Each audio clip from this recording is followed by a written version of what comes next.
Hello friends, subscribe कीजिए टेकोमेट्री को and don't forget to press the bell icon. आज का हमारा टॉपिक है वेवगाइड। आज हम पढ़ेंगे कि वेवगाइड क्या होता है एंड कितने टाइप के होते हैं।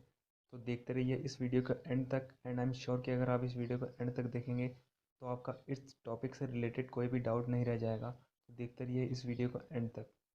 तो चलिए शुरू करते हैं। वेवगाइड, सबसे पहले ये जान लेते हैं कि वेवगाइड क्या होता है। ठीक है। हाँ। तो या तो चलिए शुरू करते हैं। A waveguide is a hollow metallic tube of uniform cross sectional for transmit uniform cross section होता है इसका for transmitting EM wave along the waveguide by successive reflection from the inner wall of the tube. इसका मतलब है कि जो waveguide होती है उसका यूनिफॉर्म क्रॉस सेक्शन होता है किसके लिए? ईएम वेव की ट्रांसमिशन के लिए by the inner wall of the tube. जो ट्यूब होती है होलो मेटेलिक ट्यूब होती है और उसके अंदर से ईएम वेव हमारी ट्रांसमिट होती है। ठीक है। जो इनर वॉल होती है उसके थ्रू जो हमारी ईएम वेव होती है वो ट्रांसमिट होती है और जाती है उसके अगले एंड तक। और ये होलो होता है। ठीक है। इसका एरिया यूनिफॉर्म होता है। अब इसके टाइप देख लेते हैं। इसके दो टाइप होते हैं। फर्स्ट होता है रेक्टेंगुलर वेवगाइड एंड सेकंड होता है सर्कुलर वेवगाइड। तो पहले हम पढ़ेंगे इन दोनों के बारे में, हम पढ़ेंगे बारी बारी से। पहले हम देख लेते हैं कि रेक्टेंगुलर वेवगाइड क्या होता है। तो चलिए शुरू करते हैं। रेक्टेंगुलर वेवगाइड देख लेते हैं कि रेक्टेंगुलर वेवगाइड क्या होता है, इसकी डेफिनेशन क्या होती है। तो rectangular waveguide, a rectangular waveguide is a hollow metallic tube with rectangular cross section of width a and b। तो जो ये रेक्टेंगुलर वेवगाइड होता है इसका जो एरिया होता है क्रॉस जो इसका एरिया क्रॉस सेक्शन होता है वो रेक्टेंगुलर होता है। ठीक है। मैंने इसमें विड्थ जो है वो ए ले रखी है एंड जो हाइट है वो बी ले रखी है। आप कुछ भी ले सकते हैं लेकिन एक कंडीशन होती है। ठीक है। विड्थ ए ले रखी है मैंने, हाइट बी ले रखी है, लेकिन कंडीशन होती है एक। जो एक कंडीशन होती है वो होती है a always greater than B, यानी जो विड्थ है वो ऑलवेज ग्रेटर देन बी रहेगी। और ये क्वेश्चन जो है, ठीक है, ऑलवेज ग्रेटर देन बी रहेगी।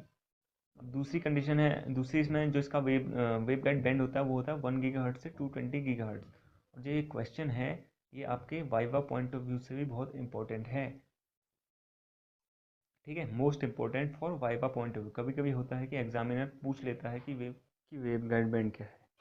तो ये है डायग्राम। जो रेक्टेंगुलर वेवगाइड है हमारा उसका डायग्राम है ये कंडक्टिंग वॉल्स है जिसके थ्रू वो जो इलेक्ट्रोमैग्नेटिक वेव्स हैं वो आगे जाती हैं। ए इसकी विड्थ है एंड बी उसकी हाइट है। एक्स वाई जेड ये तीन एक्सिस है। जो हमारी इलेक्ट्रोमैग्नेटिक वेव्स हैं वो किसके थ्रू जाती हैं? जो हमारी इलेक्ट्रोमैग्नेटिक वेव है, जो आपको ये एरिया दिख रहा है पोर्शन, ये वाला, इसके थ्रू अंदर जाती हैं। ट्रांसमिशन होता है इसके थ्रू। और जो कंडक्टिंग वॉल से इनसे ट्रांसमिट होकर दूसरी साइड जाती हैं। ठीक है। तो ये रेक्टेंगुलर वेव गाइड है था। ठीक है। अब इसकी देख लेते हैं इसकी एप्लीकेशन क्या होती है। एप्लीकेशन ऑफ वेव गाइड, जो पहला पॉइंट है वो है used as isolator, detector, attenuator and coupler. इन सब की तरह हम इसे यूज कर सकते हैं। आइसोलेटर की तरह यूज कर सकते हैं, डिटेक्टर की तरह, एटेन्यूएटर की तरह एंड कपलर की तरह हम इसका यूज कर सकते हैं। सेकंड पॉइंट है use in transmission line at microwave frequencies. हम ट्रांसमिशन लाइन में इसका यूज कर सकते हैं at microwave frequencies. Third point है use to couple transmitter and receiver to the antenna. जो हम इसका यूज है वो हम इसका कपलिंग के लिए भी कर सकते हैं, ट्रांसमीटर को रिसीवर से कपल करने के लिए। ठीक है।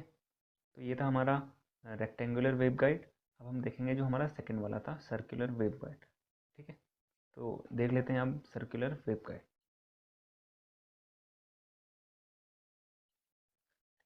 तो ये है हमारा circular wave guide. Circular wave guide क्या होता है? ठीक है। क्या होता है सर्कुलर वेव गाइड? तो चलिए शुरू करते हैं। सर्कुलर वेव गाइड क्या होता है? A metallic hollow metallic tube of uniform cross sectional for transmitting, uniform cross section होता है इसका। ठीक है। For transmitting electromagnetic wave by successive reflection by inner wall. Inner wall के थ्रू इसका जो होता है रिफ्लेक्शन होता है of the tube is called circular wave guide. ठीक है। तो जो इसका एरिया होता है वो सर्कुलर होता है। ये इसका डायग्राम है। ये सर्कुलर एरिया है, जो ये तीन एक्सेस हैं एक्स वाई जेड, एंड ये है डायरेक्शन ऑफ प्रोपोगेशन। ठीक है। इस डायरेक्शन में जो हमारी इलेक्ट्रोमैग्नेटिक वेव्स है वो हमारी प्रोपोगेट करती हैं और जो इसका एरिया होता है वो यूनिफॉर्म होता है। तो ये हमारा है बेसिकली, ये जो आप देख रहे हैं पोर्शन, इसके थ्रू हमारी EM वेव एंटर करती हैं और ये जो अंदर का एरिया है उसके थ्रू रिफ्लेक्ट होकर हमारी दूसरी साइड जाती है, ट्रांसमिशन होता है। ठीक है, तो ये हमारा सर्कुलर वेवगाइड का डायग्राम था। अब हम देख लेते हैं इसकी एप्लीकेशन क्या होती हैं। ठीक है, तो जो सबसे पहली एप्लीकेशन है इसकी वो है used in construction of dielectric resonator. ठीक है, तो जो इसका यूज़ होता है वो डाइलेक्ट्रिक रेजोनेटर में होता है। दूसरा है use in specific area of radar communication system.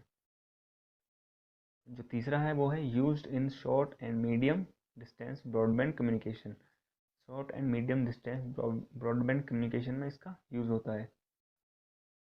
Fourth and most important, TE01 mode in circular waveguide is suitable for long distance waveguide transmission above 10 GHz। ठीक है, above 10 GHz।